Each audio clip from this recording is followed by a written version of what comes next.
항원을 완전히 제거하기만 하면 아토피는 분명하게 완치가 가능합니다. 여러 생물학적 제재들은 제가 무서운 이유가 아직까지 장기적인 유효성에 대한 연구들이 너무 부족하거든요. 효과는 뛰어나죠. 차단하니까 확 사라지는 것처럼 보여지고 6개월 정도 연구를 해보면 24주 유효성이 좋다. 6개월까지는 좋겠죠.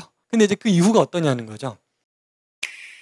피부질환을 저희는 면역질환으로 바라보고 치료를 한다는 걸 이해를 하시고 강의를 들으셔야 조금 오늘 이해가 쉬우실 것 같아요. 오늘 강의는 이론보다도 조금 더 실전인데 환자분들 사례들을 위주로 보면서 어떤 패턴 변화를 좀 면역학적으로 해석하는 걸 많이 도와드리려고 하거든요. 치료를 해보면 이 피부질환 환자분들이 사실 눈에 제일 시각적으로 띄기 때문에 변화가 눈에 띄다 보니까 치료하는 입장에서 사실 좀 쉬워요. 뭐가 나빠지고 있고 뭐가 좋아지고 있고가 눈에 띄니까 결과적으로 딱 치료가 끝난 시점을 보면 처음과 끝을 비교해서 보여드리면 좋아졌습니다를 설득시키기가 상당히 쉽죠. 오늘 이제 사진이랑 연결해서 좀 감사드리는 게 오늘 계신 분 중에도 제 자녀분 사진을 오늘 좀 활용을 했는데 치료 과정에서 결과가 좋았던 분들이 나중에 본인 사진을 쓰는 걸 다들 안 좋아하세요. 그래서 오늘 동의해 주신 분들 정말 감사한 분들이라 이거를 좀 미리 꼭 말씀을 드리고 영상을 보시고 계실 수도 있어서 너무 감사드린다는 이야기를 꼭 드리고 시작을 해보려고 합니다. 오늘은 아토피 피부염 그리고 건선 치료를 왜 음식으로 해야 되는지 특히나 자가면역성 피부질환에 관한 설명을 좀 해볼 건데 오늘 제가 저희 직원들한테도 꼭 오늘 들었으면 좋겠다고 한 이유가 이 질환이 피부질환으로 이해하고 시작하면은 그냥 결론만 보고 싶어지는데 면역질환으로 바라보기 때문에 오늘 강의가 중요하거든요. 무슨 말이냐면 아까 설명드린 것처럼 피부로 드러나는 면역질환이라 면역계의 흐름을 아무리 말로 들어도 이해가 잘 안 되는데 눈으로 보면은 그게 이해가 잘 되시거든요. 피부가 그래요. 뭐 대표적으로 예를 들면 류마티스 관절염 같은 경우에는 혈액결과 아무리 제가 설명드려도 드러나는 게 그냥 통증이라는 거 하나이기 때문에 좋아질 때도 아프고 나빠질 때도 아프거든요. 그래서 그걸 가지고 비교하기가 상당히 어려워져요. 그래서 오늘 내가 아토피나 건선이 없더라도 지금 보니까 아토피가 건선이 없지만 자가면역질환 앓고 계신 분들이 좀 몇 분 와 계신데 자가면역 회복되는 패턴을 피부를 통해서 시각적으로 본다. 이렇게 오늘 생각하시면 좋을 것 같습니다. 오늘의 목차는 다음과 같습니다. 이제 아토피 건선을 좀 전반적으로 비교하고 두 질환들의 특성들을 면역학적으로 좀 분석을 해보고 이걸 바탕으로 면역계의 흐름을 오늘 이해시켜 드리려고 하고요. 그 기반으로 면역질환이 어떻게 회복되어 가는지 그 과정에서 왜 음식이 중요한지에 대한 순서로 한번 이야기를 해보도록 하겠습니다. 그래서 오늘 일단 이 두 가지 질환은 사실 제가 설명드릴 때 아토피와 건선은 전혀 다릅니다. 결론만 말씀드리면 아토피가 훨씬 더 쉽고요. 건선이 훨씬 더 어려운 질환이어야 했는데 현대의학이 이걸 좀 바꿔놨어요. 이 이야기를 좀 들어볼 건데 먼저 좀 정의해보면 이렇습니다. 먼저 아토피는 피부에 어떤 가려움증을 동반하면서 염증이 생겨서 오랜 시간 호전과 악화를 반복하는 만성 피부질환을 이야기하고요. 대표적으로 심한 가려움증을 동반하고 주로 접힌 부분에서 많이 팔꿈치 안쪽이나 무릎 같은 곳들에서 발생을 하고 보시면 패턴이 주로 소아에서 많이 발생을 해요. 어린아이들 15에서 20% 정도, 성인의 한 1에서 3%니까 아이들한테 비율이 높다는 걸 알 수 있죠. 서구에서는 훨씬 더 한국보다는 성인 비율도 높은 편인데 좀 의아한 건 보시면 한국에 정말 1%, 3%밖에 없나 싶을 정도로 근데 이 통계는 병원 진료를 받은 분들 기준이거든요. 그러니까 우리가 흔히 주변에 보면 아토피라 이야기하더라도 병원 진료 받지 않은 분들은 이 통계에 들어가지 않다 보니까 추정치라고 보시면 될 것 같아요. 그래서 국내 진료 인원으로 보면 생각보다 많지는 않습니다. 아토피 피부염은 그렇고요. 건선은 조금 다릅니다. 건선하면 우리 환자분들이 건조한 증상이라고 생각하기 쉬운데 그렇지 않고 건조함이 포커스가 아니고 이 각질이 포커스거든요. 각질이 이게 겹겹이 쌓여서 이게 피부가 하얗게 일어났다가 붉어지는 걸 반복하는 피부 질환이고요. 결국은 이 각질이 이렇게 판 형태처럼 덮여있는 병변을 특징으로 하는 질환입니다. 상대적으로 건선은 아토피에 비해서는 가려움증이 조금 적은 편이고 발생하는 부분들도 접힌 부분들보다는 오히려 펴져 있는 부분, 바깥쪽 부분, 팔꿈치나 무릎이나 두피 같은 곳이 마찰이 많은 부분들, 접촉이 많은 부분들에서 생긴다고 보시면 됩니다. 유병률이 한국은 0.5%로 상당히 낮은데요. 항상 저는 이 통계를 보면 저는 이제 주로 이 환자들만 보다 보니까 그런지 훨씬 더 높게 느껴지는데 어찌됐든 통계적으로는 한국의 0.5% 정도라고 이야기를 하고 있습니다. 이게 중요한 거는 아토피랑의 차이는 아토피는 어린 시절에 소아 시절에 발생률이 높았다가 성인이 되면서 떨어지는 패턴이라면 건선은 오히려 나이가 들어감에 따라 유병률이 점점 증가하는 추세인 거거든요. 이 데이터의 한계가 아직 전 세계적으로 건선을 질병으로 바라보고 치료가 생각보다 많지가 않아서 전 세계적인 데이터가 좀 역학 데이터가 많이 부족한 상황이라 일단 한국 기준으로 오늘은 좀 많이 이야기를 해보려고 합니다. 그래서 이제 아토피 피부염의 패턴이 사실 예전이 달라지고 있어요. 이제 과거 한국은 2008년 데이터를 기준으로 보면 우리나라도 그때 당시 성진국이 이제 막 들어가기 시작했으니까 한 소아의 10에서 30% 정도, 성인에서 한 2에서 10% 정도가 아토피가 있다라고 알려져 있었고 유병률이 1900년대에 비해서 2000년대 들어오면서 거의 2배, 3배 정도 증가하고 있는 패턴이었는데 여기서 중요한 건 12개월 미만의 영아 유병률이 한 21%, 12에서 23개월, 2살이죠. 2살까지가 26%까지 쭉 보시면 올라갔다가 쭉 떨어지는 패턴을 띠거든요. 그러니까 완전히 어린 영아에서 주로 발병률이 높아졌다가 성인이 되면서 떨어지는 패턴을 띄었던 거죠. 주로 2살 정도까지가 피크를 찍었다가 떨어진다. 근데 최근은 조금 달라지고 있어요. 2019년 이것도 한국에서 연구된 결과인데 맨 위쪽에 있는 그래프가 전체 유병률이고요. 밑에 있는 것들은 이제 나이대를 좀 구분해 봤을 때 파란색이 영아 아토피 유병률이고 주황색으로 되어 있는 게 2살에서 11살, 회색으로 되어 있는 게 12살에서 19살, 가장 밑에 노란색이 20세 이상, 그러니까 성인이라고 보시면 돼요. 그러니까 독특한 패턴인 게 전체 유병률은 계속 증가하고 있는데 영아 유병률은 오히려 줄고 있고 중간 이상부터 해서 성인의 유병률이 계속 늘고 있다는 거거든요. 과거랑 다르게 어린아이들에게서 나타났던 질환들이 점점 성인까지 연결되고 유지되고 있는 패턴이라는 건데 이 밑에 그래프도 똑같아요. 파란색이 0살에서 1살, 그리고 주황색이 11살까지, 그리고 회색이 19살, 노란색이 20살 이상이라고 보시면 되는데 2002년에 비해 19년들에 훨씬 더 성인 비율이 올라가고 있는 걸 볼 수 있죠. 그러니까 결국은 2019년이 들어오면서 2020년에 가까워지면서 점점 최근 들어서 영아 아토피는 발생이 감소하는 반면에 성인에서 발생하고 또 늦게 발병해서 오랫동안 지속되는 패턴들이 많이 나타나고 있다는 거예요. 그리고 그 중에서도 아토피는 어린아이들한테서 나타나는 거는 경험을 해보셨겠지만 금방 또 지나가는 것처럼 느껴지는 패턴이라면 성인에서는 중증으로 넘어가는 비율이 훨씬 더 높거든요. 보시는 것처럼 중증 아토피의 비율을 따져봤을 때 소아청소년에서는 1.9%에서 7.2% 상당히 낮죠. 그에 비해 성인은 2.8%부터 15.6%까지 훨씬 더 넓은 범위를 띈다. 그러니까 어린아이들보다 성인들에서 아토피가 발생했을 때 조금 더 중증으로 넘어갈 확률이 높다라는 건데요. 오늘 이야기가 왜 중요하냐면 사실 아토피와 건선은 전혀 다른 면역학적 기전을 가지고 있는 피부 질환인데 점점 아토피가 건선화 되어가고 있어요. 결론적으로 면역학적으로 정리를 해보면 아토피라는 병은 어렵지만 IgE라고 하는 항체를 매개로 한 알레르기 반응, 면역 과잉 질환이고요. 건선은 T세포를 매개로 한 면역 교란 질환이에요. 그래서 이제 아토피는 면역세포들 중에서도 타입 2라고 하는 어렵지만 조절 T세포 중에 2형의 조절 T세포가 주도하는 면역 질환이고요. 건선은 1형 면역 조절 T세포가 주도하는 질환이라는 차이점이 있어요. 그래서 아토피는 뭐 여기 적혀있는 피부 장벽 기능 저하, 장애가 주요 특징이고 피부 장벽의 주요 단백질인 저런 필라그린 같은 단백질의 결핍, 그래서 피부가 많이 건조해지는 양상들을 띈다면 건선은 그것보다는 각질 과다, 각질세포의 과다 증식이 가장 중요한 특징이고 일반적으로 한 28일 정도, 한 달 정도 주기가 각질의 정상적인 주기인데 건선 환자분들은 그게 극도로 줄어서 한 3, 4일 정도 주기로 각질이 계속해서 재생되는 패턴을 띠는 거죠. 그로 인한 각질층의 과다 축적이 주요 증상인 질환입니다. 이 두 질환을 이해하려면 여기서 어려운 용어가 있죠. 일단 IgE라고 하는 게 뭔지, T세포는 뭔지 이야기를 해보려고 하는데 일단 선천면역이라고 하는 건 우리가 타고난 면역력이에요. 태어났을 때부터 가지고 있는 면역력들이 어떤 적군이 들어오면 가장 빠르게 반응하는 면역 반응이라고 보시면 되고요. 적응 면역은 후천적으로 습득해서 면역 반응을 한번 교육하고 학습한 후에 반응하는 거라고 보시면 되는데 아까 이제 보시게 되는 백혈구들 중에서 T세포나 B세포라고 하는 애들은 이 적응 면역, 후천 면역에 조금 더 주된 역할을 하는 애들이라고 보시면 돼서 오늘 이야기하려는 아토피와 건선은 모두 다 이 적응 면역과 관련된 반응이죠.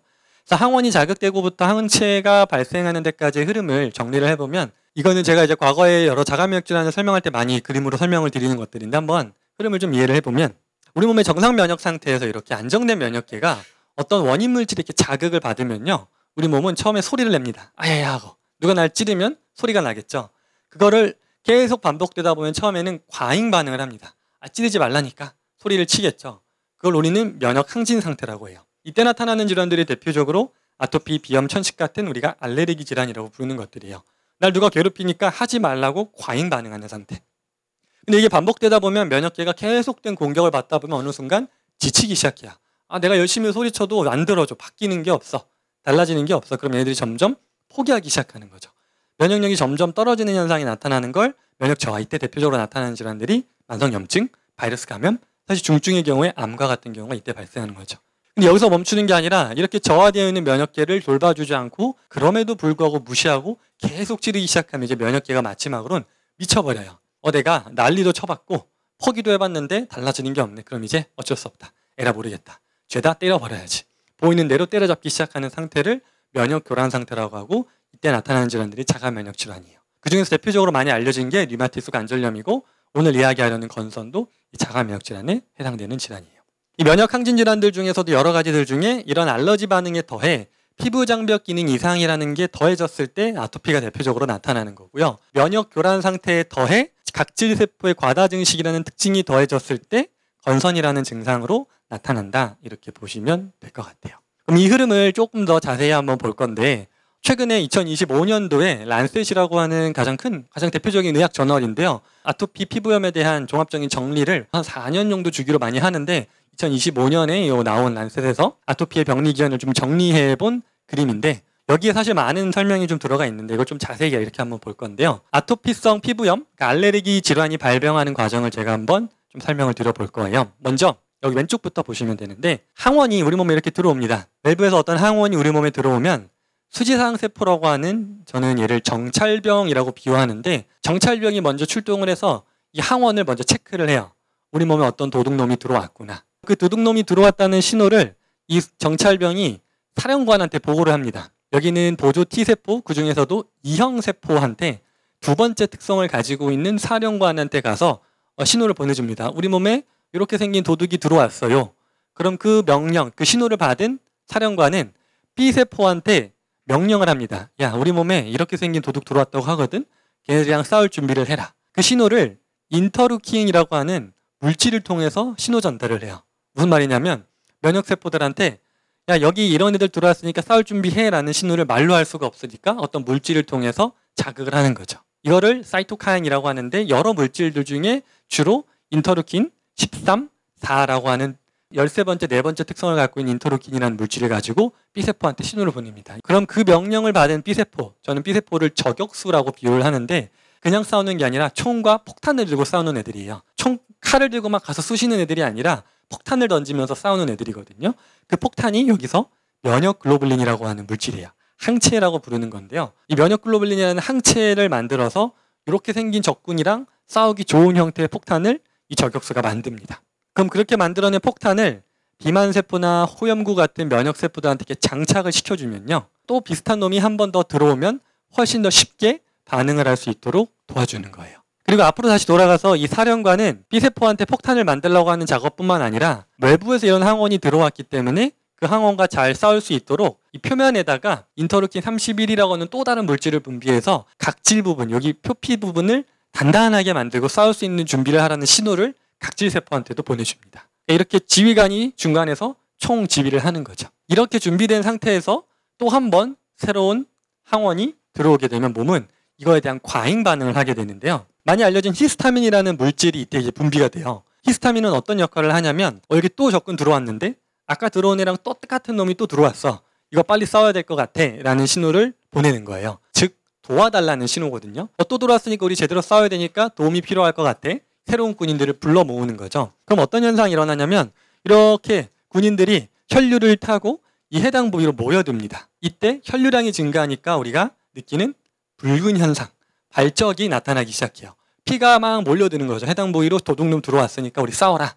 신호가 몰려들어요. 그렇게 해서 들어온 애들이 혈관을 타고 해당 부위로 모여들어서 혈액에서 세포로 조직으로 넘어오기 시작하는 거죠. 이걸 이제 투과성이 증가하는데 이때 우리가 느끼는 부종이 발생해요. 해당 부위가 약간 붓는 현상이죠. 발개지고 붓는다는 건 면역세포들이 모여들어서 해당 부위로 건너왔다. 그럼 이렇게 건너온 애들이 이제 면역세포들이 활성을 띠기 시작합니다. 들어왔으니까 싸워야죠. 이때 열이 나기 시작해요. 만졌을 때 빨갛고 붓고 열나는 현상들이 이런 이유들 때문이에요. 그렇게 해서 열나는 활성을 띈 면역세포들이 항원을 처리하고 잡아먹으면서 통증이라고 하는 면역 반응을 촉진하게 되는 거죠. 그래서 우리가 흔히 홍종열통, 뜨겁고 붓고 열나고 아픈 현상들이 알레르기 반응인 이유가 이런 이유 때문이에요. 결국은 면역세포들이 잘 싸우기 위해서 군인들을 동원하고 동원된 군인들이 현장에 투입이 되고 현장에서 잘 싸우는 과정에서 나타나는 반응들인 거죠. 근데 문제는 아토피성 피부염은 이렇게 해서 반응이 일어나는 데서 끝나는 게 아니라 이 면역계가 과잉 반응을 해요. 적군이 하도 많이 들어오니까 미리미리 예민하게 반응을 하면서 조직에서의 싸움이 너무 격렬하게 일어나다 보니까 이 피부 장벽이 손상을 입는 거예요. 그래서 이 피부 장벽이 손상된 상태가 재생이 안 되고 계속 이 악화가 반복되는 걸 아토피성 피부염이라고 부르는 거거든요. 그 과정에서 여기 항균 펩타이드라고 하는 것들이 뭐냐면 이 면역세포들이 막 이렇게 활성화되면서 싸우면서 피부 장벽이 막 깨지면 어찌됐든 균이나 바이러스가 또 밖에서 들어오기가 쉽겠죠. 그런 애들이 들어오지 못하고 세포 안으로, 조직 안으로 들어오지 못하도록 막는 역할을 하는 항균 물질들을 이 면역세포들이 분비를 해서 이 피부 장벽을 보호하려고 하는데, 아토피성 피부염에서는 보통 이 항균 펩타이드 기능이 많이 떨어져 있는 패턴을 많이 띠게 돼요. 잭스텟 경로라고 하는 게 뭐냐면 사이토카인의 신호 전달이라고 하는데 어려워요. 이 인터루킨이라고 하는 물질을 제가 아까 신호 전달 물질, 메신저라고 하면 이 메신저가 딱 붙을 때가 있어야겠죠. 신호 전달을 했으면 어디에 붙어서 촉진이 돼야 되는데 그 붙는 부위가 이 잭이라고 보시면 돼요. 그 신호가 딱 붙으면 오케이, 일하라는 거지, 항체 만들라는 거지, 이 신호를 받아들이고 그 신호로 연결시켜주는 중간 경로라고 보시면 돼요. 이런 경로를 통해서 면역계가 활성화되는 모든 단계에 있어요. 잭스텟 경로는 수지상세포가 보조 T세포한테 신호를 보낼 때도, 보조 T세포가 B세포한테 신호를 보낼 때도, 면역글로불린을 비만세포에 붙일 때도 다 이 잭스텟 경로가 활성화되면서 신호가 들어오면 반응을 하게 되는 거죠. 그래서 이제 아토피성 피부염을 정리를 해보면 면역계 과잉 반응이 있고, 그 과잉 반응으로 인해서 생긴 피부 장벽의 기능이 저하가 된 게 유지되는 상태, 이걸 아토피성 피부염이다. 이거를 이제 문장으로 정리해보면 이렇습니다. 조절 T세포라고 제가 아까 설명드린 지휘관 중에서도 타입 2, TH2라고 하는 면역세포들이 주된 반응을 하는 질환이고, 면역세포들이 주로 많이 분비하는 물질들이 사이토카인 중에 인터루킨 4, 13, 31 같은 신호전달 물질을 주로 활성을 띠고 있고, IgE라고 하는 폭탄을 열심히 만들어서 과잉 알러르기 반응을 일으키면서 비만세포를 활성화시키고 히스타민을 방출하는 반응들을 주대로 한다. 그래서 결국은 면역계가 과잉됐는데 피부 장벽 기능이 떨어지다 보니까 악순환에 빠지는 거죠. 피부 장벽이 충분히 보충이 돼서 안정을 띠면 면역계가 과잉될 원인이 유입이 안 될 텐데, 면역계도 과잉됐는데 피부 장벽도 약하니까 계속 균이랑 바이러스들이, 새로운 것들이 들어오면서 이 악순환의 고리가 아토피성 피부염이다. 근데 이제 좀 건선은 약간 달라요. 건선의 발병 과정도 연구가 2022년에 나온 데이터를 제가 가지고 왔는데, 사실 여기에 모든 내용이 담겨 있는 제가 이걸 조금 더 쉽게 하면 또 설명을 드려볼게요. 아토피랑은 조금 차이는 각질이, 여기 보시면 원래는 이런 약간 연한 갈색을 띄어야 되는 각질들이 하도 많이 찢어지고 재생되고 반복하다 보니까 약간 변형이 생겨요. 아까 균을 잡아줘야 되는 항균 펩타이드들이 계속 균이 들어오니까 너무 많이 나오다 보니까 이 항균 펩타이드가 이 각질 세포 중에 기능 다한 세포들한테서 나오는 물질이 있어요. 그러니까 막 계속 각질이 깨지니까 각질 세포의 핵이 계속 노출이 되는데, 그 DNA랑 항균 펩타이드가 딱 만나서 덩어리를 찌는데, 그 덩어리가 각질 세포랑은 약간 다른 양상을 띠는 거예요. 각질의 DNA랑 항균 펩타이드가 만났는데 이게 뭔가 생긴 게 오묘해서 면역 세포들이 지쳐있는 상태에서 이걸 딱 보니까 오해를 하는 거예요. 이거 각질이 아닌데? 피부에 뭔가 새로 생겼는데? 각질이 아닌 것들을 공격해야겠다라고 이 정찰병이 일단 첫 번째로 오해를 시작합니다. 정찰병이 딱 보니까 각질의 정상 패턴이랑 다르고 항균 펩타이드랑 각질의 어떤 항원이 딱 붙어 있다 보니까 뭔가 내 몸에서 본 적이 없는 것 같은 물질이라 이건 이 물질인 것 같아 라고 판단을 하고 그 물질을 공격하라는 신호를 정찰병으로부터 오기 시작합니다. 각질이 아닌 세포가 뭔가 저 표면에 있습니다. 그럼 그 신호를 정찰병이 여러 명의 지휘관들한테 보내요. 첫 번째로 보조 T세포 중에 17번 타입을 가지고 있는 TH17 세포한테 먼저 인터루킨 23이라고 하는 이런 신호 전달 물질을 통해서 이런 도둑놈이 또 들어온 것 같으니까 싸울 준비하세요 라는 신호를 보냅니다. 또 한 명은 보조 T세포 중에 1번 타입을 가지고 있는 면역세포한테도 인터루킨 10이라고 하는 물질을 통해서 신호를 막 보냅니다. 그럼 이제 얘네들이 그래? 이런 도둑 들어왔어. 오케이, 싸워볼게 하면서 첫 번째로 TNF라고 하는 물질, 이것도 이제 사이토카인이랑 비슷한 물질인데 종양계사 인자라고 부르는 애들인데 싸우기 위한 촉진, 염증을 촉진하는 물질이라고 보시면 돼요. 이런 물질을 분비해서 각질을 자극합니다. 그리고 보조 T세포 중에서 17번의 역할에 자극을 받은 애 중에 또 하나가 또 다른 지휘관이 이 지휘관으로부터 또 자극을 받아요. 이번엔 22번입니다. 얘는 또 어떤 역할을 하냐면 인터루킨 이번에 17이라고 하는 물질을 통해서 또 다른 지휘관을 자극해서 야, 지금 우리 몸에 적군들 엄청나게 들어왔거든? 빨리 싸워야 돼 라는 자극을 또 다른 지휘관이 받는 거예요. 그럼 이렇게 자극받은 지휘관들이 이제 각질로 막 출동을 해서 싸움을 시작합니다. 각질의 이상세포가 왔다고 하니까 막 처리를 하는 거죠. 근데 그 처리하고 있는 애들이 각질인 거예요. 각질세포가 가지고 있는 특성의 일부가 항균 펩타이드라는 게 과도하게 분비되면서 붙어지다 보니까 내 몸이 아닌 것처럼 보여지는데, 똑똑한 면역세포라면 이걸 구분할 수 있을 텐데 면역세포가 지쳐있고 미쳐있다 보니까 적군인지 아군인지를 구별 못하고 비슷한 특성을 갖고 있다는 걸 오해해서 이 각질을 막 공격하면서 각질세포가 계속 과다하게 증식하는 패턴이 돼버리는, 이걸 건선이라고 하는 거거든요. 그래서 건선은 아까 아토피성 피부염이랑은 정반대로 항균 펩타이드가 아주 과다하게 분비되는 패턴을 띠고요. 이 심지어 각질세포들은 공격을 받아서 깨지는 순간에 또 새로운 항균 펩타이드를 만듭니다. 왜냐하면 내가 공격받았다는 건 외부로부터 뭐가 들어왔다는 신호거든요. 그래서 또 항균 펩타이드를 만들어서 이 주변을 보호하려고 하는데 이게 또 악순환이죠. 그 항균 펩타이드가 또 이 죽은 각질세포랑 덩어리가 지면 또 면역세포가 오해해서 얘 또 도둑놈 또 들어왔네. 이 악순환을 계속 자극하게 되는 거죠. 그래서 이 정도 반응이 계속 자극되려면 이 정도 숫자로는 안 되니까 더 많은 면역세포들이 계속 현장으로 와야 돼서 새로운 혈관 신생이 촉진됩니다. 원래 혈관이 아닌 새로운 혈관들이 계속 늘어나면서 해당 부위로 혈류량이 계속 늘어나는 거예요. 이게 전형적인 건선의 패턴입니다. 그래서 건선을 요약해보면 면역계가 교란된 자가면역 질환의 패턴을 가진 거에 더해 각질세포가 과다하게 계속해서 증식하는 두 가지 특성을 같이 갖고 있는 걸 건선이라고 한다. 그래서 건선을 요약해보면 이렇습니다. 인터루킨 23, 17 같은 축이 주로 활성화된 TH1, 1번 면역세포, 보조 T세포 중에 1번이 과활성화된 패턴이다. 기본적으로 자가면역 질환의 교란된 면역계 패턴을 가지고 있고 면역계가 스스로 자신의 세포, 그중에서도 각질세포를 스스로 공격해서 증식하는 패턴인데 각질이 계속해서 파괴되고 재생되고가 반복되면서 정상 주기보다 훨씬 더 줄어든 3, 4일로 단축된 건선 피부세포 주기를 띠게 되고 아까 설명드린 것처럼 그 사이토카인들이 계속 활성화되려면 이 스탯 경로가 계속 활성화되겠죠. 이런 질환이라고 보시면 돼요. 건선은 크게 이렇게 세 가지. TH1이라고 하는 면역세포의 과활성화와 각질세포의 과증식 그리고 혈관이 과도하게 신생된 세 가지 공동된 패턴을 가지고 있다. 그래서 이게 무슨 의미냐면 겉으로는 그냥 모르는 분들이 볼 때는 피부염 똑같아 보이지만 전혀 다른 면역 경로가 활성화되면서 생긴 질환이라는 거예요. 근데 이게 참 중요한 점이 뭐냐면 방금 제가 어렵게 설명드렸던 1번, 2번, 17번, 21번 지휘관이라고 비유한 애들도 종류가 너무 많은데 그 지휘관들이 다 하나의 세포로부터 나오거든요. 정확하게는 여기에 네이브 T세포라고 순수 T세포, 그러니까 즉 아무것도 모르는 애를 교육시켜서 1번으로도 만들고 2번으로도 만들고 17번으로도 만들고 22번으로도 만드는데 그 만드는 과정을 사이토카인들이 촉진을 한다는 거예요. 알레르기 물질이 많이 들어오면 TH2라는 면역세포들이 많이 활성화되고요. 그렇지 않고 세포에 TH1이라고 하는 거는 보통은 우리가 세포성 면역이라고 표현을 하고요. TH2는 체액성 면역이라고 하는데 TH1은 세포 내에 있는 균과 바이러스들을 주로 죽여내는 반응이고요.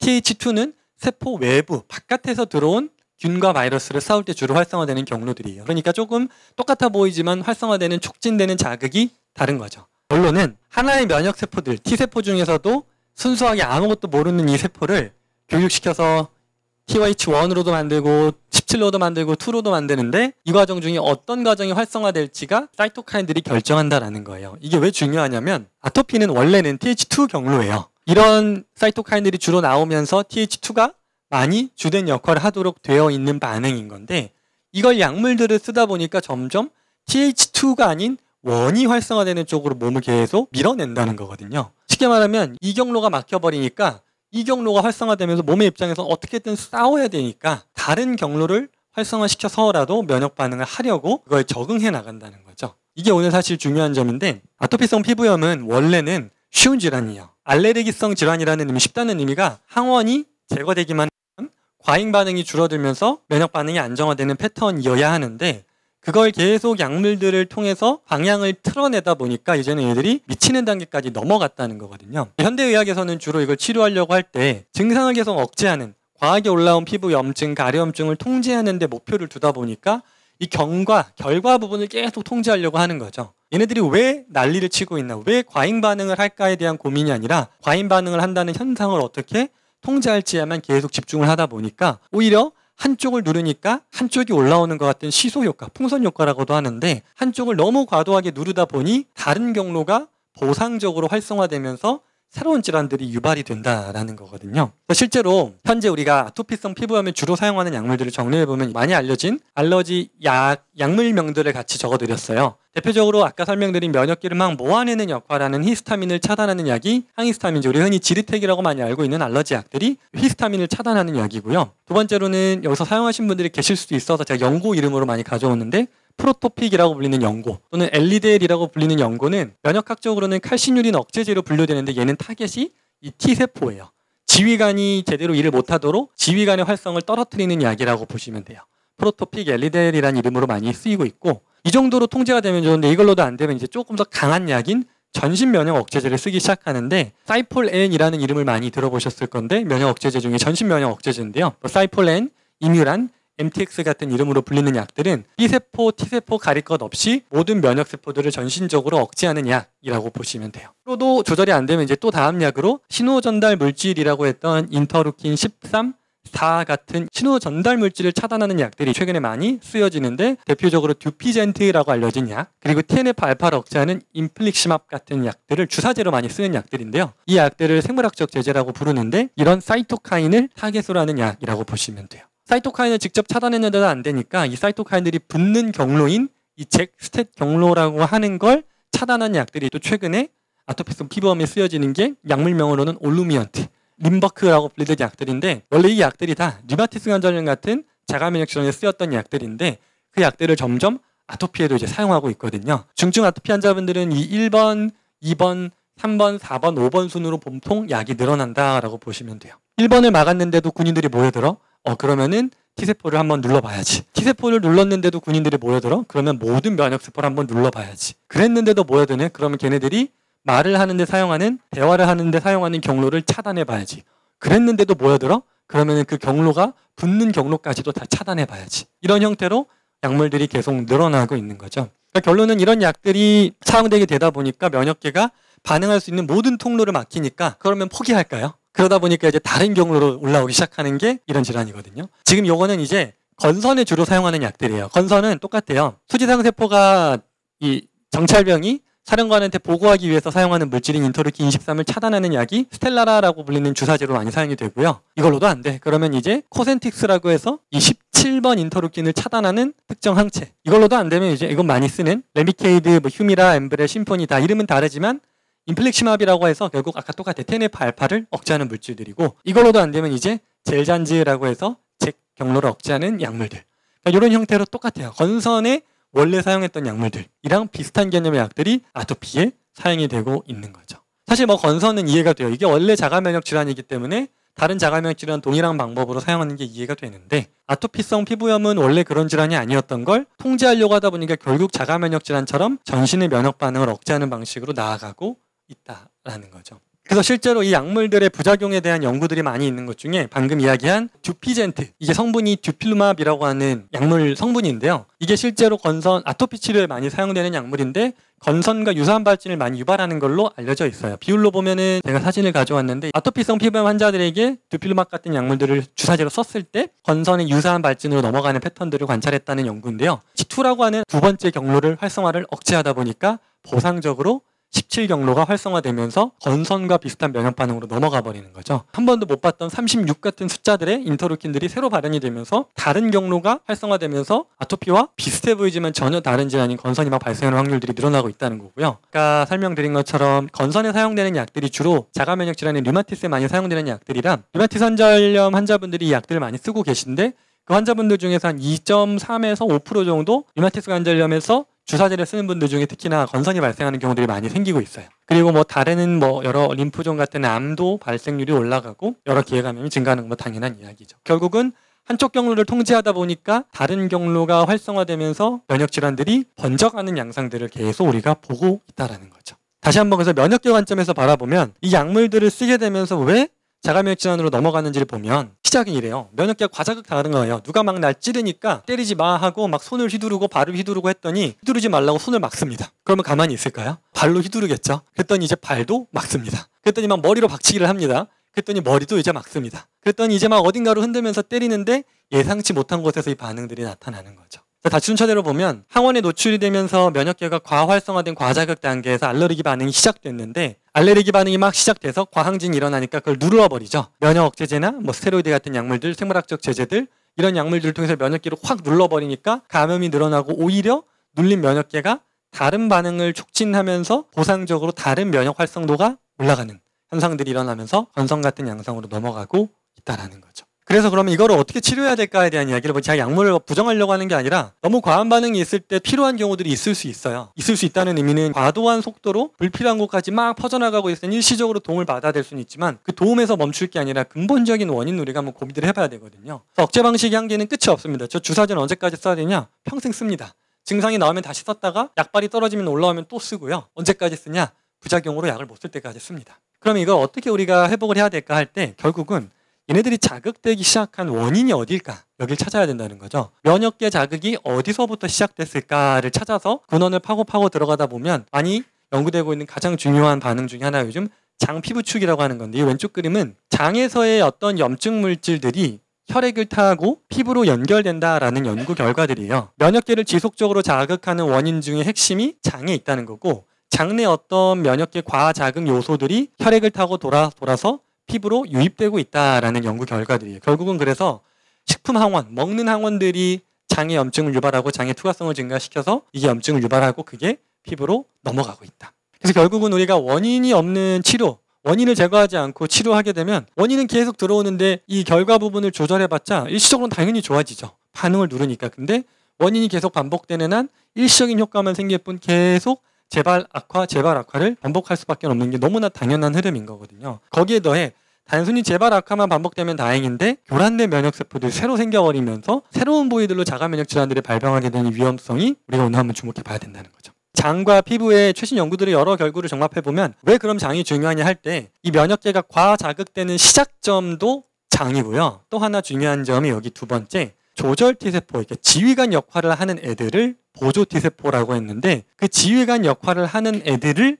조절하는 또 다른 지휘관이 있어요. 그걸 조절 T세포라고 부르는데 얘네들이 제 대빵이라고 보시면 될 것 같아요. 면역세포들이 이제 누가 어떤 역할을 해야 될지 막 분배하고 교육하는 역할을 하는 걸 조절 T세포라고 하는데 걔네들이 교육을 주로 어디서 하냐면 장에서 한다는 거예요. 장에서 들어온 음식물들 가지고 얘들한테 실험 삼아 던져주면서 야, 얘 한번 때려볼래? 거기 때리면 안 되는 거야. 너 탈락. 이거 한번 때려볼래? 오, 얘 잘 때리네. 오, 거긴 때릴 게 맞았어. 넌 통과. 이렇게 해서 장에서 만나는 음식들과 엄청나게 대화를 반복하면서 잘 싸우는 애들과 잘못 싸우는 애들을 선별하는 걸 조절 T세포라고 하는 T세포들이 장내에서 그 역할을 주로 하고 있다는 게 계속 연구를 통해서 밝혀지고 있거든요. 우리 몸 안에서 가장 많은 면역세포가 모여있는 장기가 실제로 장이에요. 전체 혈액 면역세포들의 70% 정도가 장에 모여 있고요.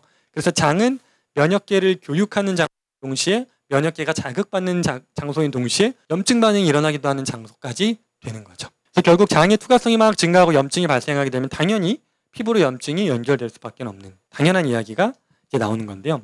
그래서 이거를 요약해보면 이렇습니다. 장벽에 손상이 되는 것들이 염증 반응으로 어떻게 연결되는지에 대한 어떤 중간 산물들에 대한 이야기를 정리해본 거니까 이걸 한번 보시면 좋을 것 같아요. 그래서 결국은 우리가 그래서 피부 질환을 회복하려면 장을 잡아야 되는구나 하는 이해가 되셨을 것 같아요. 그럼 장을 어떻게 잡을까 할 때 개인별로 항원에 대한 반응성이 다 다르다는 걸 우리가 먼저 조금 고민을 해봐야 돼요. 누군가한테는 항원, 누군가한테는 전쟁으로 작용하지 않거든요. 누군가는 싫어하는 물질이 누군가는 오히려 좋아하는 물질이 일단 이 질환을 치료하기 어렵게 만드는 항원이라고 하는 건 면역계 입장에서 받아들이고 받아들이지 않는 즉 친화도의 개념이기 때문에 좋고 나쁨의 개념이 아니에요. 좋은 걸 받아들이고 나쁜 걸 안 받아내는 게 아니라 면역세포들이 느끼기에 비슷한 친화도가 높은 것들을 받아들이고 친화도가 떨어진 것들을 밀어내는 반응을 하는 게 면역 반응의 핵심인데 그게 사람마다 다르다는 거죠. 그래서 동일한 음식이라도 사람마다 면역 반응이 전혀 다르고 유전적인 배경도 다르고 특성도 다르고 미생물의 구성도 전혀 다르기 때문에 이런 반응의 차이가 생긴다는 게 저희가 그래서 유전체 타입을 강조드리는 이유가 사람마다 장 내에서 염증을 유발하는 물질이 모두 다르다는 이걸 인식하지 않으면 이 피부 질환을 치료하는 게 점점 어려워질 겁니다. 결국은 유전체 타입 맞춤형 식이요법 효과가 중요한 점은 사람마다 다르게 작용하는 항원 물질을 찾아서 제거하기 시작하면 면역계는 자연스럽게 안정을 찾아가게 될 거라는 아주 단순한 논리로부터 이 치료는 시작하는 거거든요. 구체적인 사례를 한번 통해서 볼 거예요. 일단은 첫 번째 사례는 10대 여성 환자분이었고요. S08 타입이었고 어린 시절부터 아토피, 생리불순, 여러 알러지 질환을 가지고 있었는데 검사를 통해서 확인했을 때 S08이라는 특성으로 분류됐다는 건 항원 물질로 작용하는 것들이 대표적으로 우유와 계란 같은 물질이고 콩이 타입에 잘 맞는 특성인 타입이셨어요. 초기에 이제 면역 반응이 막 올라왔을 때 왼쪽 같은 양상으로 면역 반응이 막 튀어 올라왔던 것들이 오른쪽 양상으로 음식을 바꾼 것만으로도 분명히 회복이 됐던 케이스. 그 두 번째 사례는 똑같은 아토피 환자인데 20대 남성이었고요. M17 타입으로 분류된 환자분인데 어린 시절부터 아토피에 더해 알레르기 행진이라고 하는 아토피 비염 천식을 다 가지고 계셨고 특히나 비염 같은 경우에는 뭐 만성적이었고 그리고 천식이막 발생할 때도 흡입제 같은 걸 사용하면서 조절했던 분이었는데요. 이분은 반대로 항원물질로 작용하는 게 오히려 콩과 식품들이었고 반대로 계란이 오히려 타입에 잘 맞는 환자분이셨어요. 이분도 실제로 치료 전에 막 염증 반응이 올라왔을 때가 왼쪽 사진이고 정확하게 식사를 바꾼 것만으로도 오른쪽 같은 양상으로 피부가 변하는 걸 볼 수 있어요. 세 번째 환자분은 10대 여성 M31 타입으로 분류됐던 환자분인데 어린 시절부터 아토피, 생리불순, 부종, 소화장애 같은 증상들을 동반하고 계셨는데 이분은 반대로 우유가 오히려 타입에 맞는 환자분이셨고 계란과 콩이 타입에 맞지 않는 항원물질로 작용하는 타입이셨던 분이었어요. 이분도 치료 후에 결국은 한 6개월 정도 걸렸는데 피부가 왼쪽 상태에서 오른쪽 상태로 호전된 걸 볼 수 있죠. 이걸 보여드리는 이유는 뭐 결과가 좋다보단 이 흐름인데요. 첫 번째 10대 여성에게는 타입에 맞는 음식이었던 게 양쪽 두 환자에게는 오히려 항원물질로 작용하는 물질이었고 반대로 이 남성에게는 약이 될 수 있는 계란이 이 두 타입에게는 모두 독이 되는 물질이었고 반대로 마지막 타입에게는 잘 맞았던 우유가 이 두 타입에게는 독이 됐었다는 거죠. 실제로 이 마지막 환자분은 운동선수였어서요. 제가 단백질을 많이 보충하는 방식으로 우유나 요거트를 적극적으로 권장드렸는데 초기에 많이 두려워하셨어요. 우유 먹으면 아토피 안 좋아진다는 말을 너무 많이 들어서 이거 먹어도 될까 고민하다가 결국은 잘 따라주셨는데 보시는 것처럼 피부가 잘 회복된 걸 볼 수 있었던 케이스죠. 그러니까 이처럼 절대적으로 아토피를 유발하는 음식, 항원 물질이 절대적으로 있는 게 아니라 사람마다 항원으로 작용하는 물질이 다르다는 걸 이 사례를 통해서 여러분들이 좀 알아주셨으면 좋겠어서 사례를 가져왔고요. 결국은 이 질환이 회복되는 패턴은 공통된 원리는 결국은 장내에서 항원으로 작용하는 물질을 제거하기 시작하면 장내 염증이 감소하고 결과 전신의 염증이 감소하게 되면서 순차적으로 면역계의 균형이 회복된다는 이 메커니즘을 가지고 치료를 하는 거예요. 결국은 면역계가 과자극이 되면서 항진됐다가 반복돼서 저하가 됐다가 교란까지 온 거기 때문에 아토피성 피부염도 그렇지만 건선도 모든 같은 원리로 치료를 시작하는 거거든요. 근데 중요한 건 두 질환은 아토피성 피부염은 알레르기 질환이기 때문에 나타나는 고유의 치유 패턴이 있고요. 건선은 또 자가 질환이기 때문에 나타나는 고유의 치유의 패턴이 있어요. 오늘은 그 이야기를 좀 중요하게 해보려고 하는데요. 일단은 아토피는 결론적으로는 알레르기라는 의미는 과아 반응이기 때문에 놀라서 필요 이상으로 과아 반응을 한다. 즉 누가 날 때렸어.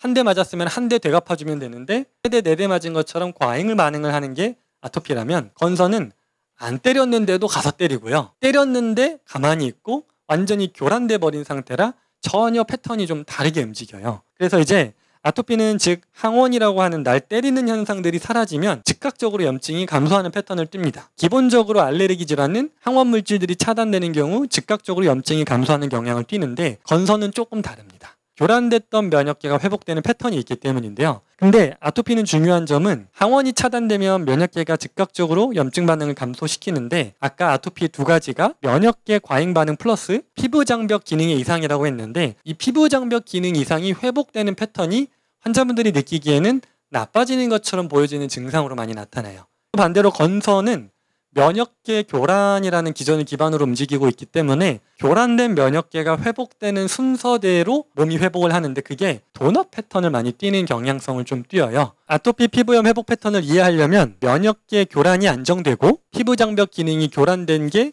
회복되는 순서가 같이 순차적으로 일어나야지 아토피가 회복이 되는데 그걸 이제 사진으로 보면 이제 왼쪽부터 시간 순서대로인데요. 이 환자분 사례는 왼쪽부터 처음 오셨을 때 상태 오히려 한 달이 지났는데 이상하게 빨갛게 올라오고 이때는 오히려 각질이 더 올라왔다가 떨어지는 패턴을 보는데 면증이 악화된 거 아닌가라고 하시는 거는 각질층이 재생되기 위한 과정에서 나타나는 반응이랑 염증 악화는 조금 달라요. 이분은 조금 예외인 경우에는 사실 예외가 아니라 대부분 아토피 피부 환자분들이 그런데 아토피 피부염이 발병한 후 직후에 또는 어떤 약물 처리도 없이 그냥 과잉 반응의 상태에서 오시면 바로 가라앉아요. 근데 대부분은 그러지 않죠. 과잉 반응을 누르는 약들을 쓰다 안 되니까 오시다 보니까 눌렀던 것들을 풀어내는 과정에서 올라오는 반응이 이렇게 나타나는 거지 이게 정상적으로 면역계 반응은 아니거든요. 그래서 이거는 눌러왔던 반응이 올라와서 나타난 패턴이고 이게 중요한 게 각질이 이렇게 한 채로 쫙 올라오는 패턴이 아토피성 피부염에서는 무조건 나타납니다.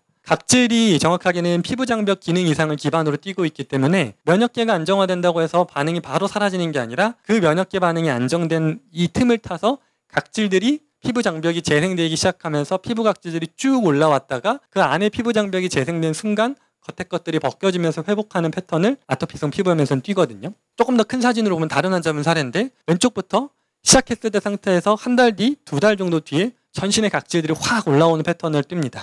이것도 보기만 하면은 염증이 악화된 게 아니라 피부 장벽 기능, 피부 장벽이 재생되기 위해서 각질을 통해서 겉에 표피를 딱 막아놓은 다음에 안쪽부터 장벽을 재생하기 위한 과정에서 이런 패턴이 나타난다는 거예요. 그런 후에 떨어지면서 정상 피부를 회복하는 이 패턴이 아토피성 피부염에서는 모두 나타나게 됩니다. 염증이 올라온다는 건 조금 다르고 피부 장벽 기능의 이상이 회복될 수 있는 시간을 확보해주면 이런 반응이 나타난다. 그래서 아토피 피부염을 정리를 해보면 면역학적인 회복 기전을 기반으로 움직여야 돼요. 과활성화됐던 TH2 두 번째 T셀이 자리를 잡기 시작하면 싸울 게 없으니까 면역계는 안정됐는데 겉으로 볼 때는 면역계가 안정된 틈을 타서 각질이 막 재생이 되다 보니까 각질 재생 과정에서 가려움은 감소했는데 발진이 막 줄어드는 것 같았다가 갑자기 각질이 확 올라올 때 환자분들은 이제 놀라죠. 피부가 악화된 것처럼. 근데 그게 아니라 일시적으로 각질이 증가했다가 정상화되는 패턴이 피부 장벽 기능 회복의 흐름에서 무조건 나타난다. 아토피성 피부염 환자분들은 제가 이제 처음에 왔을 때 제일 중요하게 보는 게 약물 사용력이에요. 어느 정도의 약물을 어느 정도 기간에 써왔냐에 따라서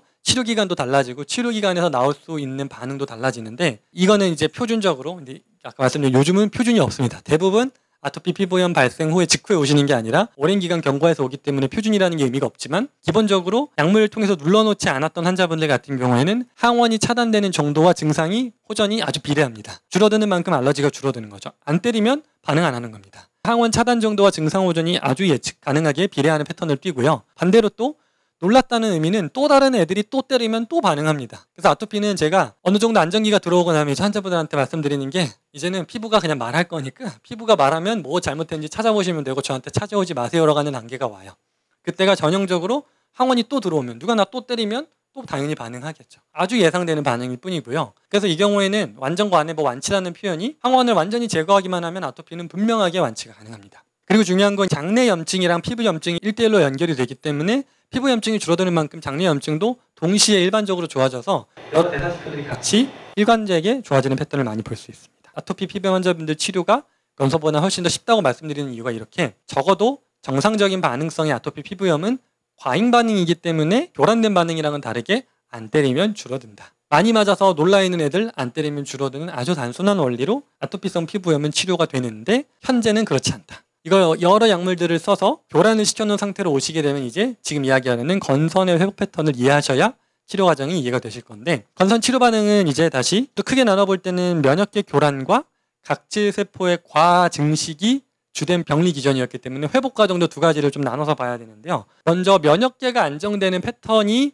잡히고 나면 각질세포의 주기 정상화가 된다는 게 어떤 의미냐면 아까 28일 주기였던 게 3, 4일로 줄었던 게 다시 28일 주기로 돌아가게 되면 어떤 현상으로 피부가 나타날까 한번 잘 생각해 보셔야 돼요. 면역계가 안정된다는 건 겉으로 보면 피부 질환이지만 안쪽에 어떤 면역세포들이 열심히 애쓰고 있기 때문에 면역세포의 흐름을 피부가 많이 따라간다는 거거든요. 면역세포는 주로 혈관을 통해서 이동을 해요. 혈액을 타고 병변 부위로 이동하고 서로 대화를 하는 물질들을 막 분비하면서 대화한다는 이걸 잘 이해하시면서 한번 패턴을 볼 건데 면역 반응으로 인해서 피부 증상이 나타나기 때문에 이게 병변이 악화될 때도 점의 형태가 작은 데부터 시작해서 보통 퍼져나가는 패턴을 띄어요. 정상 각질세포를 공격해서 파괴시킨 다음에 주변 각질세포도 계속 공격하는 패턴으로 부위를 넓혀가는 안쪽부터 바깥쪽으로 점점 부위가 퍼져가는 그래서 건선이 악화될 때가 대표적으로 건선 부위가 계속 늘어나는 거죠. 이런 패턴을 띄게 되는데 치료 과정에서 어떤 변화가 나타나냐면 다시 한번 면역 관용이 회복된다는 의미는 반응이 사라진다가 아니라 제대로 된 반응을 하는 쪽으로 넘어간다는 거예요. 자가면역 질환은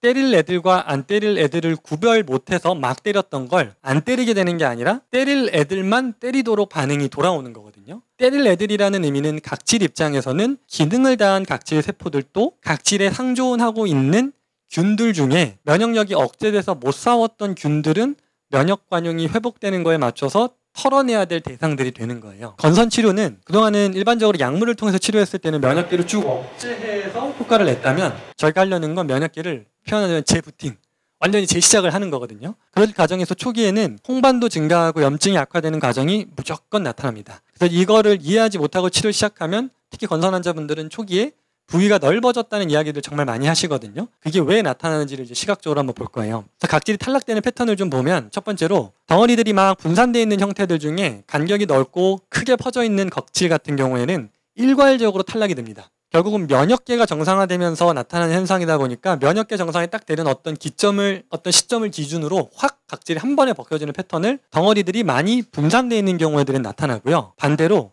작은 병변들이 약간 미세하게 모여있는 경우들에는 이게 일시적으로 쭉 융합하듯이 부위를 넓혀서 면역 반응의 대상을 명확하게 정하고 주변에 원래 있는 균들을 면역계가 공격하지 못해서 가만 놔뒀던 애들까지 공격하면서 부위를 넓혔다가 각질이 탈락하는 패턴을 띄거든요. 세 번째 또 중요한 패턴은 중심부부터 치유된다는 패턴이에요. 병변이 생기는 원리랑 연결이 되는데 면역계 교란으로 인해서 각질을 공격하면서 중앙부터 점점 퍼져나갔기 때문에 면역계가 정상화되는 패턴이 나타난 시점부터 가운데부터 순차적으로 회복을 합니다. 병변 기준으로도 가운데부터 면역계 정상화에 대한 반응들이 일어나면서 주변으로 퍼져나가고 전신 기준으로도 체간이나 등 같은 심장에서 가까운, 즉 혈액이 도달하기 쉬운 부분부터 정상화되면서 끝에 부분들이 가장 회복이 느린 패턴을 건선에서 많이 띄게 돼요. 이유는 혈관 분포가 결국 이 자가면역질환은 면역세포가 정상화되면서 면역세포들이 해당 부위에 제대로 도달해야 결과적인 회복이 일어나는 거기 때문에 그 도달이 되는 통로가 혈관이고 혈관 분포에 영향을 많이 받을 수밖에 없다. 여러 연구들을 보면 건선을 조직을 이렇게 떼보면 중심부에 사이토카인 물질 같은 것들이 많이 모여있고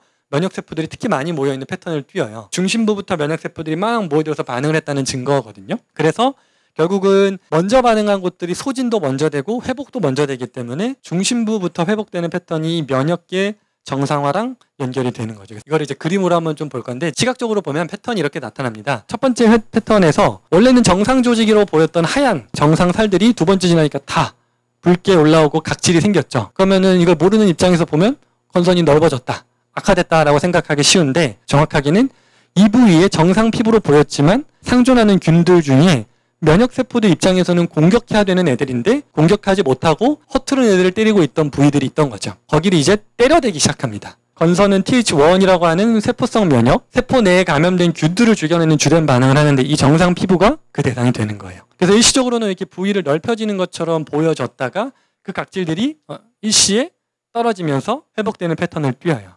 근데 중요한 건 이것도 똑같이 보시는 것처럼 중앙부들은 많이 회복된 것에 비해 말단부가 좀 남아있는 패턴을 띄죠. 부위가 일괄적으로 한 번에 딱 떨어졌지만 체간 기준으로 가까운 부분들부터 회복이 되고 혈류 도달이 상대적으로 어려운 부분들이 남아있는 패턴을 많이 띄게 됩니다. 팔에서도 똑같아요. 같은 환자분인데요. 팔도 똑같은 시기 초기에 오셨을 때는 오히려 이렇게 산발적으로 얇은 각질들이 여기저기 퍼져 있는 형태로 보였던 게 한 달이 지나니까 부위가 늘어난 것처럼 전신 각질로 쫙 올라왔는데 정상 조직이라고 보였던 피부들이, 세포들이 다 공격을 받으면서 각질이 일어났다가 일괄적으로 떨어지면서 정상 패턴으로 돌아오는 거죠. 반대쪽 팔도 동일합니다. 그래서 시기적으로 이것도 중요한 게 전신이 팔, 다리가 동일하게 움직인다는 거. 그러니까 혈액이 도달하기 쉬운 부분부터 이 반응들이 일어난다는 거죠. 똑같이 부위가 퍼져 있던 것처럼 보였던 곳들이 부위를 넓히는 것처럼 전신 각질이 일어났다가 떨어지면서 회복하는 패턴. 이 환자분 같은 경우에는 특히나 아까 앞에서 설명드렸던 건선에 사용한다는 모든 약들을 다 쓰신 상태에서 오셨던 분이라 이 반응까지 나타나서 시간이 상당히 오래 걸렸거든요. 이분은 건선 포함 류마티스 관절염까지 동반하고 있던 분이라 쉽게 말하면 쓸 수 있는 면역제제, 생물학적 제제를 종류별로 다 돌고 2바퀴 정도 돌고 온 상태였어요. 사실 뭐 쓰려면 또 쓰겠죠. 근데 이제 임신을 준비하고 싶고 삶을 살고 싶다고 오셨던 케이스였어서 상당히 느렸던 분인데 그럼에도 패턴은 그래도 다행히 이런 똑같은 패턴, 그러니까 회복 패턴을 잘 따라왔던 케이스입니다. 이분은 이제 최근 환자분인데요. 이제 복부 패턴인데요. 왼쪽부터 시간 순서대로 처음 오셨을 때 상태고 한 달 간격으로 본인이 집에서 찍어서 보내주신 사진인데요. 한 달 뒤에 지나니까 오히려 하얗게 원래 정상 살처럼 보였던 부분들이 또 부위를 넓힌 것처럼 빨갛게 올라왔다가 점점 색깔이 떨어지면서 각질이 한 차례 벗겨지고 점점 색이 물 빠지듯이 순차적으로 빠져나가는 패턴을 띄어요. 이분은 최근에 딱 6개월을 마무리한 상태라 딱 6개월 정도 치료의 패턴이거든요. 아주 전형적으로 쭉 올라와서 각질이 퍼지는 것처럼 보였다가 벗겨내고 돌아오는 각질층 간의 면역 반응이 한 차례 이렇게 다 덩어리를 졌다가 떨어지는 패턴을 시각적으로 좀 볼 수 있죠. 복부만 이렇게 나타나는 게 아니라 전신 증상이었어서 등에서도 나타나는 패턴도 동일합니다. 시작하셨을 때가 이렇게 엉덩이 쪽에서 나타나는 패턴들이 여기서 이제 보시면 하얗게 정상 피부처럼 보였던 부분들도 부위를 넓히는 것처럼 각질이 늘어나는 형태로 보여졌던 게 한 차례 확 떨어지고 떨어지는 패턴, 이 흐름. 이것도 똑같죠. 복부랑 엉덩이 등에서도 부위가 넓어지는 것처럼 보여졌다가 각질로 일어나면서 떨어지는 패턴. 그래서 최종적으로는 점차 물이 빠지듯이 쫙 빠지는 패턴이 건선에서 전형적으로 나타나는 피부 회복 패턴이거든요. 각질이 부위가 조금 분산된 것처럼 보였던 부분들이 모여진다면 이건 이제 좀 물방울형 건선이라고 해서 조금 더 전신 증상인데 이분은 상당히 치료 초기 질병 진단 초기에 오셨던 분이라 훨씬 더 빨랐는데 결과적으로는 3개월 정도 만에 이런 패턴으로 넘어가는데요. 왼쪽 위에서 보시면 전선 부위들이 전반적으로 간격이 좀 넓죠. 각질 하나하나가 그냥 자체적으로 올라왔다가 떨어지는 패턴으로 훨씬 더 빠르게 잡히는 패턴입니다. 이분 같은 경우에는 조금 더 강한 약을 쓰기 직전 쓰려고 하다가 먹어봤더니 너무 반응이 안 좋아서 오셨던 분이라 훨씬 더 빨랐던 케이스입니다. 가슴팍에 나타났던 것들이 순차적으로 이렇게 물 빠지듯이 빠지는 패턴.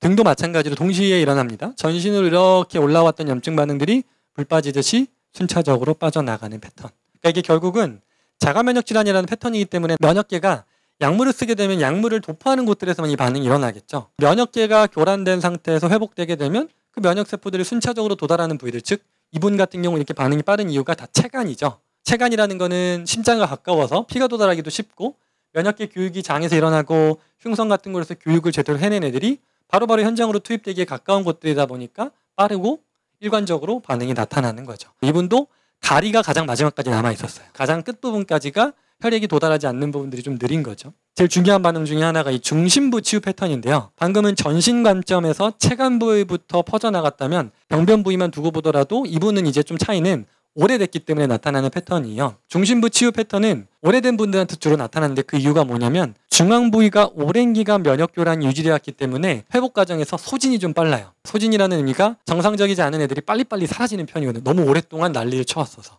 그래서 보시면 왼쪽부터 이 피부 반응이 한 달 정도 지나니까 가운데부터 약간 하얀 것들이 이제 생기기 시작합니다. 가운데 부위부터 점점 피부 병변들이 사라지기 시작하는 중심부부터 치유되는 패턴들이 각질의 정상화가 가운데 혈액이 도달하고 사이토카인이 많이 모여있던 부분들부터 일어난다는 거거든요. 점차 부위가 이렇게 가운데서부터 퍼져나가다가 사라지는 패턴으로 넘어갑니다. 근데 여기도 보면은 이제 팔꿈치 중에서도 접촉하는 쓸리는 부분들이죠. 이 부분들이 가장 마지막까지 남아있는데 실제로 혈류 도달이 제일 안 되는 부분들인 거죠. 결국은 면역계 정상화는 혈류가 도달하기 쉽고 면역세포들이 도달하기 쉬운 부분부터 재생이 된다는 점이랑 이 중심부 치유 패턴이 연결된다고 보시면 됩니다. 똑같은 환자분의 다리 패턴입니다. 왼쪽 시작했을 때 한 달 뒤에 보시는 것처럼 정상 피부로 보였던 부분들이 오히려 약간 늘어난 것처럼 보이죠. 정상 피부들이 각질이 생겼으니까 보기가 늘어난 거 아닌가 싶은데 그 이후로 중심부부터 해서 이렇게 퍼져나가는 형태로 각질들이 떨어지기 시작하고 똑같이 중심부부터 각질들이 하나하나 벗겨지면서 최종적으로 회복되는 패턴을 띠는데 보시는 것처럼 마찬가지로 체간에서 먼 부분들, 무릎같이 마찰이 많은 부분들, 혈류 도달이 상대적으로 어려운 부분들이 가장 마지막까지 남아있는 패턴을 띠게 됩니다. 그래서 이 사진들을 통해서 제가 설명드리려는 건 이 결론만 보면 사실 이렇게 왼쪽이었던 게 이렇게 됩니다 하면 쉽죠. 그냥 피부 좋아집니다. 근데 이 건선이라는 피부 질환을 치료하려면 이 흐름을 이해 못하고 따라오시면 다들 대부분 이때 많이 도망가시고요. 이때 돼도 좋아졌다는 표현보단 나빠진 게 그나마 정상 돌아왔다 이렇게 표현하시거든요. 환자분들 입장에서는 여기서 여기 가는 거 우리가 볼 때는 뭐 그게 그건가 싶을지도 모르지만 환자분들은 여기서 여기 넘어갈 때 마음이 좋지 않아요. 또 건선이 퍼져나간다. 새로운 부위로 생긴다. 그나마 정상이었던 부위들이 건선이 됐다. 이렇게 실제로 표현하시거든요. 부위가 늘어났다라고 다들 말씀을 하시고요. 이 정도 되면 좋아진 거 아닌가 싶을 때 이때도 좋아졌다라고 말씀 안 하시고 예전 정도로 돌아왔다 이렇게 말씀하세요. 치유 패턴이 우리가 그동안 너무나 증상을 통제하는 데 익숙하고 우리가 치료라고 하는 게 어떤 염증 증상이 탁탁 떨어지는 걸 치료라고 바라보다 보니까 불편했던 게 싹 사라지는 게 치료라고 생각하시거든요. 근데 이 피부를 통해서 보셔야 되는 건 미쳐버렸던 면역세포, 교란된 면역세포들이 회복될 때 나타내는 이 패턴을 이해하셔야 된다. 이렇게 좋아지는 게 결론만 보면 맞지만 출렁거리는 흐름을 피부를 통해서 이해하시면 좋겠어요. 피부 질환이 아니더라도 자가면역 질환을 앓고 계신 분들도 이 패턴을 피부로 나타나는 것처럼 몸 안에서 관절에서도 똑같이 나타나고요. 쇼그렌 환자분들은 건조감도 이런 패턴으로 움직이고요. 면역계가 자리 잡는다는 걸 시각화하시면 좋을 것 같아요. 그래서 결론을 정리해보면 회복 과정에서 필연적으로 나타나는 특성이 그동안의 약물들처럼 면역계를 막 억제하는 방식이 아니라 교란된 면역계를 회복하는 과정에서는 이렇게 다양한 패턴이 나타날 수밖에 없다. 근데 이 다양한 패턴도 환자분들마다 차이가 생기는 게 사용해온 약물들 그리고 치료 과정에서 약물을 다 끊고 시작하는 분들이 있는가 하면 위험하기 때문에 순차적으로 끊는 분들이 있는데 그에 따라서도 당연히 회복 패턴이 다르겠죠. 그래서 회복 과정이 일시적으로 이렇게 쭉 떨어지는 패턴이 아니라 이런 변동성, 파동을 튀면서 회복한다는 거. 그게 아주 자연스러운 과정이라는 거 꼭 이해하셨으면 좋겠습니다.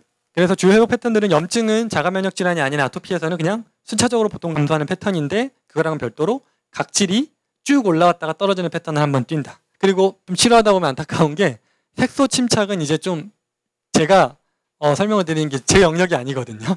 왜냐하면 워낙 오래 기간 피부가 막 손상되는 게 반복된던 분들은 침착된 세포가 못 돌아올 가능성이 좀 높아요. 이제 환자분들이 좀 욕심이 생기니까 다 떨어진 부위까지 다 정상 피부로 돌아오길 바라는데 질병이 얼마나 오래 있었느냐에 따라 좀 다릅니다. 보통은 몇 년 이내에 치료한 분들은 거의 다 정상 범위로 돌아오는데 정말 길었던 부위들은 돌아오지 못하는 경우들도 있습니다. 피부를 통해서 면역질환을 설명드리는 이유가 자가면역질환을 치료하려면 이 과정에 대한 이해를 제가 아무리 시켜드려도 환자분들은 이게 내 증상이 되는 순간 불안해져요. 막 올라올 때 좋아지는 겁니다라고 하면 너무 많이 소가도 받고 사기도 당해받고 했다 보니까 이게 좋아진다는 거를 아무리 사례로 보여드려도 믿기가 어렵거든요. 그래서 이거를 시각적으로 이렇게 좋아졌습니다가 아니라 이 패턴을 띄는 게 왜 중요하고 면역계가 왜 이렇게 움직이는지가 납득이 돼야 이걸 버텨낼 수 있기 때문에 오늘 이런 강의를 하거든요. 그래서 정확하게 제가 시작할 때 병에 대한 설명들보다 이 과정을 많이 설명드려요. 그래프 보여드리면서 앞으로 이렇게 되실 거고 이렇게 됐을 때 이런 반응이 나타날 거니 이런 대처하시면 되고, 그리고 회복 과정에서 이런 일시적인 증상 악화라고 표현하기보단 증상이 올라오는 현상들은 당연하다는 걸 꼭 알고 치료를 시작하셨으면 좋겠고 장기적인 관점에서 바라보는 이런 시야를 좀 키우시면 좋겠습니다.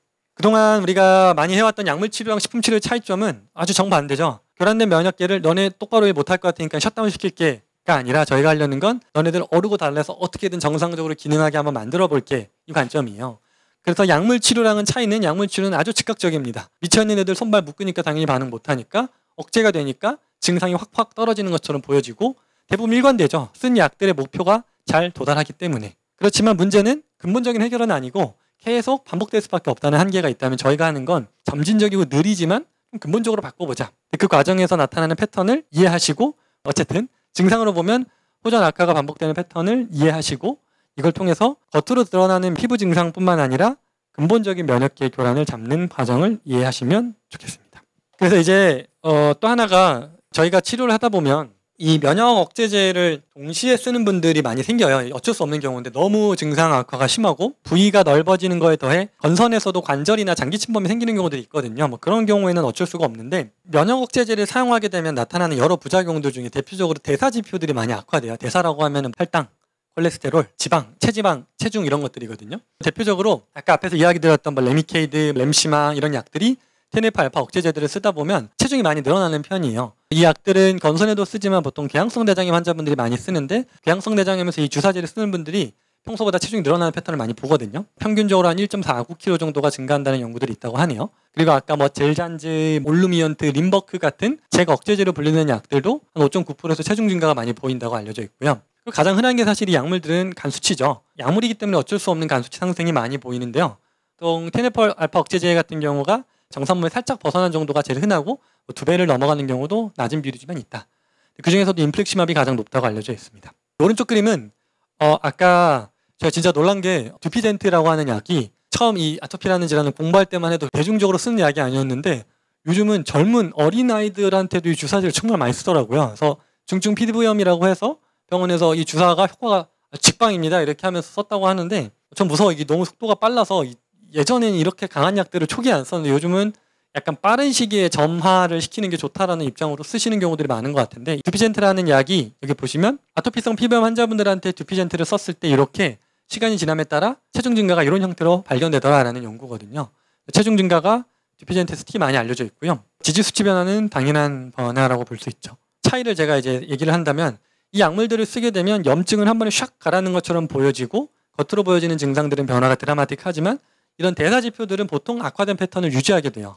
근데 저희가 하는 치료는 좀 다르죠. 식품 치료하는 거는 겉으로 드러나는 속도는 조금 느리지만 피부 증상은 느리지만 대사 지표가 훨씬 더 빠르게 잡혀가거든요. 그래서 물론 환자분들 따라 좀 다르지만 대표적으로 염증 지표는 피부 질환보다 좀 더 빨리 잡혀가는 편이고요. 그리고 대사 지표라고 하는 건 피부는 아직 남아있지만 살이 먼저 빠지고요.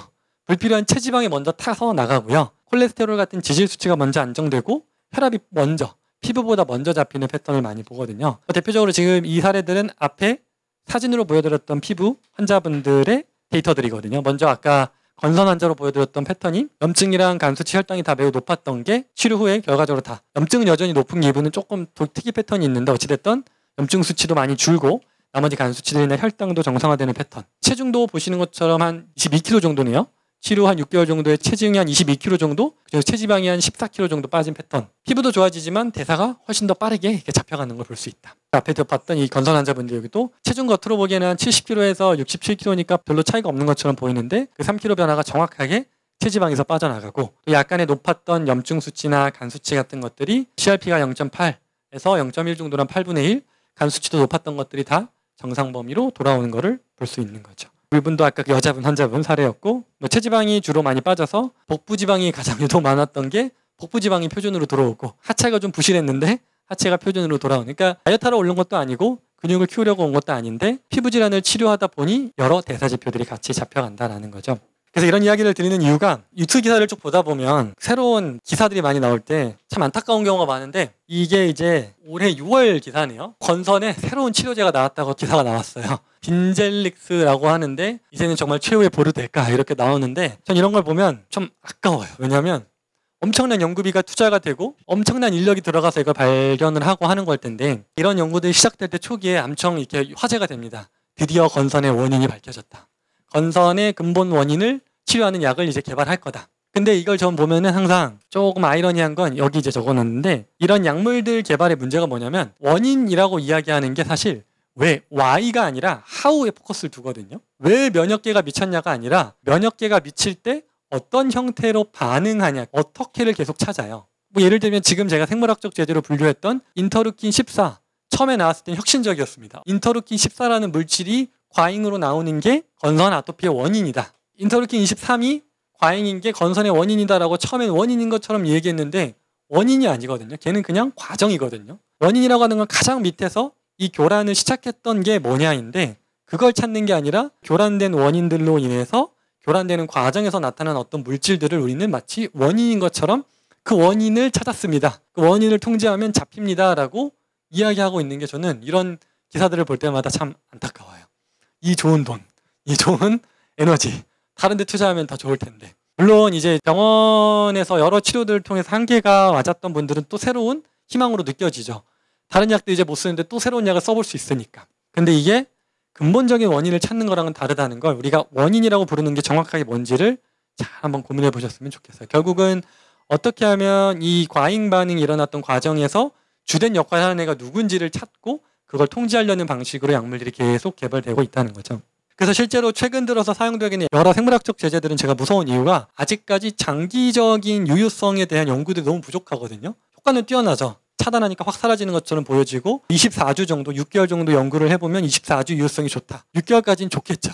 근데 이제 그 이후가 어떠냐는 거죠. 장기적인 부작용이 이게 계속 데이터가 쌓이기 시작하면 위험한 약들이 정말 많은데, 신약들이 막 각광받았다가 퇴출되고 이런 과정들이 계속 반복되는 게 당연한 흐름이거든요. 왜냐하면 우리가 면역계를 계속 억제하는 데 포커스를 맞추다 보면 이거는 어쩔 수 없이 반복될 수밖에 없는 현상이다. 그래서 우리는 그 약을 부정하거나 나쁘다고 이야기하고 싶은 게 아니라 약물들의 도움받아내는 경우도 분명 있을 수 있다.